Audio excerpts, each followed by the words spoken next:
Hello दोस्तों, आज हम जानेंगे ब्रिक्स संगठन के बारे में या ब्रिक्स ऑर्गेनाइजेशन के बारे में। विश्व राजनीति और वैश्विक अर्थव्यवस्था में आज जो बदलाव हो रहे हैं उनमें उभरते हुए देशों की भूमिका अत्यधिक महत्वपूर्ण हो गई है। वैश्वीकरण के दौर में जब पश्चिमी देशों का वर्चस्व स्थापित हो रहा था, तब विकासशील और उभरती अर्थव्यवस्थाओं को एक मंच की आवश्यकता थी जहां वे अपने साझा हितों की बात कर सकें। इसी परिप्रेक्ष्य में ब्रिक्स संगठन का उदय हुआ है। यह लेख ब्रिक्स संगठन की संरचना, उद्देश्यों, उपलब्धियों, चुनौतियों और भविष्य की संभावनाओं पर विस्तार पूर्वक हम चर्चा करेंगे। पहले हम ब्रिक्स क्या है जान लेते हैं। ब्रिक्स एक अंतर्राष्ट्रीय संगठन है जिसमें 5 प्रमुख उभरती हुई अर्थव्यवस्थाएं शामिल हैं, जैसे ब्राजील, रूस, भारत और चीन, और उसके बाद दक्षिण अफ्रीका। ये 5 है। आज यह संगठन एक ऐसे मंच के रूप में उभर रहा है जो वैश्विक सत्ता संतुलन में नया दृष्टिकोण प्रस्तुत कर रहा है। यह संगठन उन देशों को एकजुट करता है जो वैश्विक विकास में अपनी महत्वपूर्ण भूमिका निभा रहे हैं, परंतु पारंपरिक पश्चिमी ताकतों के दबदबे से इतर एक वैकल्पिक व्यवस्था चाहते हैं। ब्रिक्स की उत्पत्ति और विकास के बारे में जान लेते हैं। ब्रिक्स की अवधारणा वर्ष 2001 में गोल्डमैन सैक्स के अर्थशास्त्री जिम ओ नील द्वारा दी गई थी। उन्होंने कहा कि ब्राजील, रूस, भारत और चीन भविष्य में विश्व अर्थव्यवस्था के प्रमुख स्तंभ होंगे। उस समय इसे ब्रिक्स कहा गया।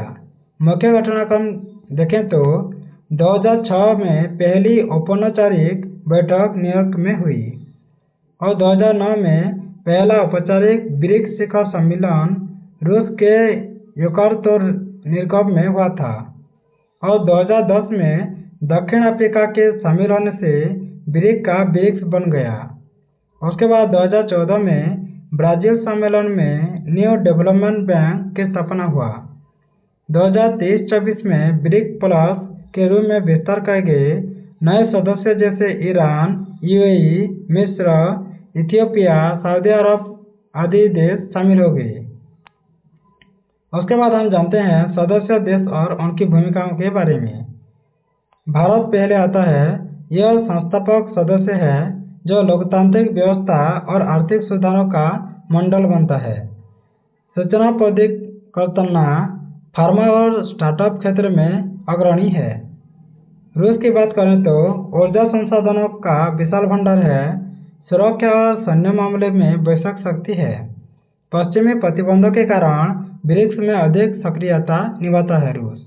उसके बाद चीन, वह ब्रिक्स की सबसे बड़ी अर्थव्यवस्था है और निवेश और व्यापार में अग्रणी भूमिका निभाता है।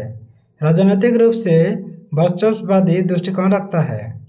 ब्राजील की बात करें तो लैटिन अमेरिका का प्रतिनिधित्व करता है। कृषि और प्राकृतिक संसाधनों का प्रमुख स्रोत माना जाता है। दक्षिण अफ्रीका अफ्रीका महाद्वीप की आवाज है और खनिज संपदा में समृद्ध भी है। उसके बाद नए सदस्यों की बात करें तो 2024 से ईरान आया है जो कि ऊर्जा संसाधनों में मजबूत है और यूएई व्यापार और निवेश में अग्रणी भूमिका निभाता है। मिस्र की बात करें तो अफ्रीकी और अरब दुनिया का मिलन बिंदु है। सऊदी अरब की बात करें तो तेल क्षेत्र में वैश्विक प्रभाव है और इथियोपिया की बात करें तो अफ्रीका में उभरती शक्ति है। उसके बाद हम ब्रिक्स के उद्देश्य के बारे में जान लेते हैं। पहले तो आर्थिक विकास को गति देना है और वैश्विक सत्ता संतुलन में बहुध्रुवीयता भी लाना है। वैश्विक वित्तीय संस्थाओं में सुधार की मांग करना और व्यापार, निवेश, विज्ञान और तकनीकी में सहयोग करना ब्रिक्स का उद्देश्य है।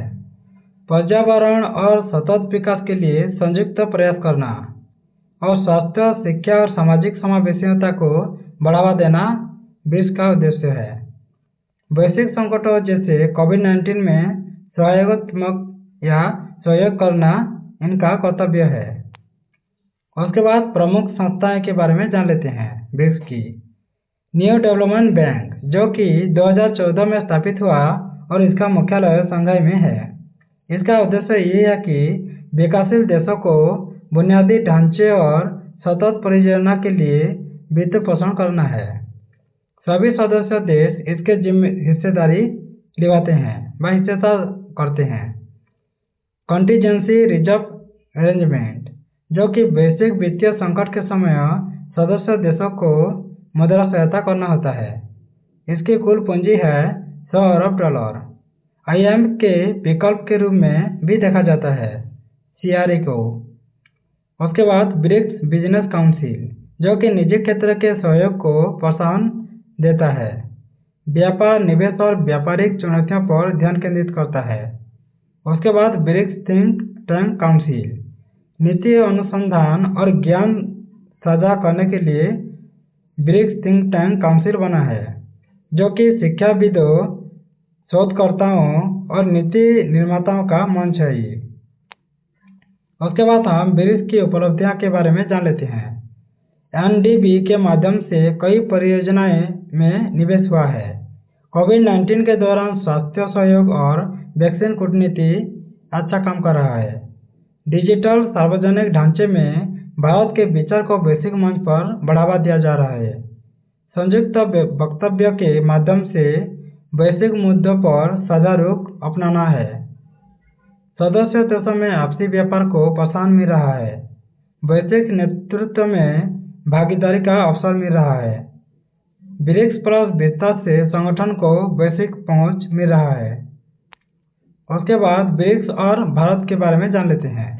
भारत के लिए ब्रिक्स एक रणनीतिक मंच है। वैश्विक मुद्दे पर भारत की स्थिति मजबूत होती है। चीन के प्रभाव को संतुलन करने का अवसर मिलता है। विकासशील देशों के हितों की रक्षा में भारत की बड़ी भूमिका है। डिजिटल, स्वास्थ्य और कृषि क्षेत्रों में भारत के मॉडल को प्रमोट करना चाहता है। भारत जलवायु परिवर्तन और सतत विकास में भारत की पहल है। उसके बाद हम ब्रिक्स की सीमाएं और चुनौतियों के बारे में जान लेते हैं। भारत चीन की सीमा तनाव बहुत है, जो कि अब कम हो रही है। राजनीतिक प्रणाली में अंतर है, जैसे लोकतंत्र बनाम अधिन्यायवाद हो रहा है चीन और भारत को लेकर। सदस्य देशों के बीच व्यापारिक प्रतिस्पर्धा थोड़ा कम हो रही है, अच्छा से नहीं चल रहा है। संगठन के निर्णय लेने की धीमी प्रक्रिया हो रही है। साझा करेंसी की राह में बाधाएं उत्पन्न हो रही है। पश्चिमी देशों का विरोध या अनदेखी भी हो रहा है। ब्रिक्स का वैश्विक संस्थाओं पर सीमित प्रभाव होता है या हो रहा है। उसके बाद हम ब्रिक्स प्लस और विस्तार के बारे में जान लेते हैं। ब्रिक्स अब सिर्फ 5 देशों का संगठन नहीं रहा। 2023-24 में इसके विस्तार की प्रक्रिया शुरू हो गई थी। यह संगठन अब ब्रिक्स प्लस बन रहा है, जिसमें कई नए देश जुड़ रहे हैं। इसका उद्देश्य है अधिक समावेशी वैश्विक व्यवस्था बनाना, ग्लोबल साउथ को सशक्त बनाना, अमेरिकी डॉलर की निर्भरता को कम करना और नई ब्रिक्स करेंसी की संभावना को मजबूत करना। उसके बाद ब्रिक्स बनाम G7 को हम कंपेयर कर लेते हैं थोड़ा। ब्रिक्स की सदस्य की बात करें तो ये विकासशील देशों के संगठन है, जो कि G7 में विकसित देश शामिल हैं। अर्थव्यवस्था की बात करें तो ब्रिक्स की उभरती अर्थव्यवस्था है, जबकि G7 की स्थापित औद्योगिक ताकतों से मिला हुआ है। ब्रिक्स के उद्देश्यों के बारे में जाने तो संतुलन है और इसको सहयोग भी मिलता है, जबकि G7 में वर्चस्व देखते हैं और नियंत्रण में देखते हैं। नेतृत्व की बात करें ब्रिक्स की तो वो सब सामूहिक रूप से करते हैं, जो कि G7 में अमेरिका और यूरोप में केंद्रित है। मुद्रा की बात करें तो ब्रिक्स की डॉलर से मुक्ति की कोशिश हो रहा है, जबकि G7 में डॉलर आधारित अर्थव्यवस्था चल रहा है। उसके बाद हम भविष्य की दिशा के बारे में कुछ जान लेते हैं। ब्रिक्स का भविष्य उज्जवल है, बशर्ते यह संगठन आंतरिक भेदभाव को संभाल पाए, ठोस संस्थागत ढांचा बना पाए और साझा करेंसी पर ठोस पहल कर पाए, वैश्विक संस्थानों में सुधार के लिए दबाव बना पाए, अफ्रीका, एशिया और लैटिन अमेरिका के देशों को प्रभावी रूप से जोड़ पाएं। उसके बाद निष्कर्ष के बारे में जान लेते हैं। ब्रिक्स संगठन 21वीं सदी में एक वैश्विक शक्ति संतुलन का प्रतीक बनकर उभरा है।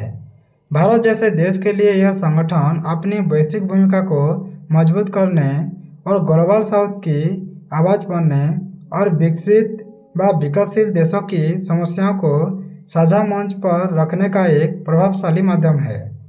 ब्रिक्स की सफलता इस बात पर निर्भर करती है कि इसके सदस्य देश किस हद तक अपने राष्ट्रीय हितों से ऊपर उठकर सामूहिक दृष्टिकोण अपनाते हैं और संगठन को एक मजबूत, निर्णायक और प्रभावशाली वैश्विक संस्था बना पाते हैं या नहीं। Thanks for watching. अगर वीडियो अच्छा लगा तो सब्सक्राइब कर दें, बेल आइकन दबा दें, लाइक करें, शेयर करें और कमेंट करना ना भूलें।